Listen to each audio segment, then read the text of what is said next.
Windows search indexing significantly speeds up file searches and improves the accuracy of results by creating a catalog of your files. However, it consumes system resources, disk space and processing power, which can cause performance issues especially on older hardware. In some cases that you want to disable search indexing from running, here's how to do it. Press the Windows key plus R on your keyboard. Type services.msc into the Run dialog box and click OK or press Enter. In the Services window, scroll down the list to find the Windows Search service. Right-click and select Properties from the context menu.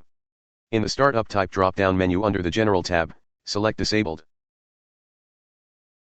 Click the Stop button to stop the service from running immediately. Click OK to save the changes.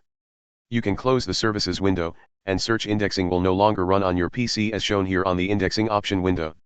And to enable it, just go back to services.msc and locate Windows Search, go to Properties, on the General tab under the Startup type, select Automatic and press Apply and OK. This will now enable Windows Search indexing. This covers how to disable search indexing from running in Windows PC.